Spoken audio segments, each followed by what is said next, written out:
열정은 어디서 나올까요? 힘듦을 감수하고도 열정을 갖고 노력하는 이유는 뭘까요? 농구선수 코비가 새벽 4시에 일어나 훈련을 했다는 것은 유명한 일화죠. 그냥 새벽 4시에 일어나는 것 자체도 힘든데 그 시간에 훈련까지 한다는 것은 감히 상상하기도 어렵죠. 한 번이 아니라 패턴이었죠. 수영선수 마이클 펠프스가 주 7일 훈련을 했다는 것도 유명한 일화죠. 그의 식사량을 보면 몸이 얼마나 많은 칼로리를 태우는데 적응이 되었는지 놀라울 따름입니다. 코비 브라이언트나 마이클 펠프스처럼 삶에 대한 아주 높은 수준의 열정을 가지려면 어떻게 해야 할까요? 먼저 결핍에 대해 이야기해볼까 합니다. 아주 원초적인 결핍이죠. 배고픔을 예로 들어봅시다. 배가 고프면 음식을 찾게 됩니다. 배가 고프면 고플수록 음식을 찾아 나설 가능성이 더 높아집니다. 배고픔이 극에 달아 기아 상태에 이르게 되는 상상은 접어둡시다. 그러니까 배고픔이라는 결핍이 강하면 강할수록 우리는 음식을 찾아 나서는 행동, 사냥이나 채집을 할 확률이 더 높아지고 더 적극적으로 할 확률도 높아지겠죠. 배부른 사자는 누워서 잘 뿐이지 사냥하진 않는 것처럼요. 간단히 말해 결핍이 행동을 만드는 겁니다. 배고픔이라는 결핍이 생기면 이를 채우고 싶은 욕망이 생기고 이 욕망이 사냥과 채집을 하게 만드는 것이죠. 배고픔, 목마름, 불안감 등은 생명과 직결된 결핍입니다. 가장 중요한 핵심 중의 핵심인 생명과 연관된 부분인데 그로 인한 동기부여는 너무나도 당연하면서도 강력하겠죠. 이러한 원초적인 결핍으로 예를 들면 참 이해하기가 쉽죠. 그렇지만 현대사회는 아시다시피 매우 복잡합니다. 원시 인류에게 돈을 준다면 좋아할까요? 전혀 그렇지 않겠죠. 그들에게는 나뭇잎과 유사한 정도의 쓸모없는 물건이나 다름이 없을 겁니다. 물건 하나하나에 매우 복잡한 관계가 엮여 있어 결핍, 욕망,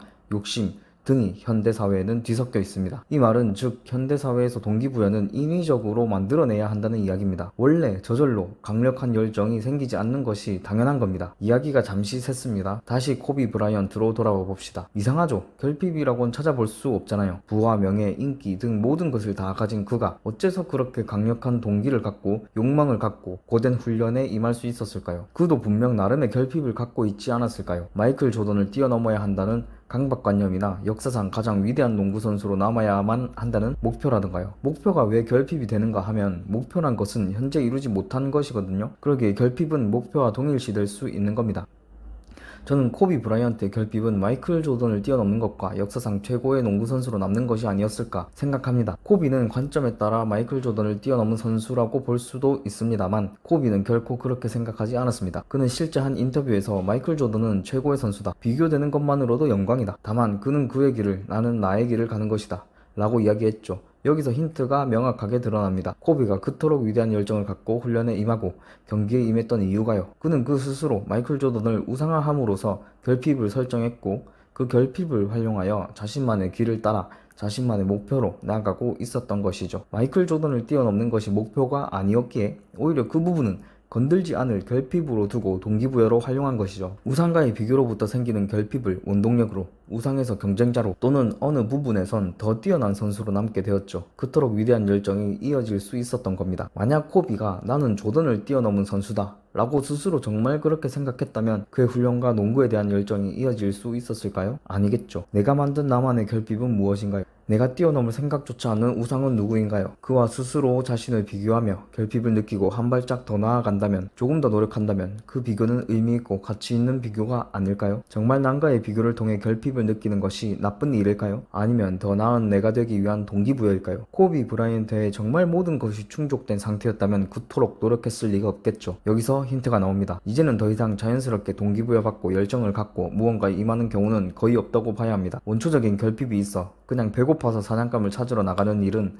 현대에는 없다는 겁니다. 가상의 결핍을 만들어 공부해야 하는 거고요. 가상의 결핍을 만들어 훈련을 해야 하는 겁니다. 다시 말해 배고파서 사냥을 나가는 건 당연하죠. 지금 이 자리에 배가 부르고 시원한 쌍화더치, 녹용더치와 함께 마실 수 있고 잠 오면 잘 곳이 있는 이 풍족한 상태에서 무언가를 열정적으로 한다는 게 어불성설인 거죠. 그러니까 가상의 결핍이 필요한 겁니다. 그게 목표가 되어야 하고요. 목표는 이상적인 것만이 되어서는 안 됩니다. 목표의 다른 말은 결핍이어야만 합니다. 그 상태를 이루지 못한 현재 상황을 더 냉철하게 인식하고 진심으로 결핍으로 인지하는 순간 동기가 생기고 욕망이 생기고 행동이 생깁니다. 무튼 오늘은 우리가 기분 좋게 목표만을 세우고 기뻐할 일이 아니라 오히려 그것을 결핍이라 인식하고 위기 상황으로 착각하여 행동할 필요가 있겠습니다. 마치 배가 고픈 위기 상황에 먹이를 찾아 떠난 초기 인류들처럼 말이죠.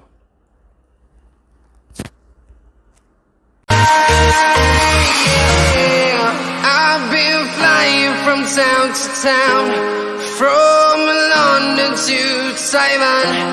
I've been all around the globe trying to protect your soul.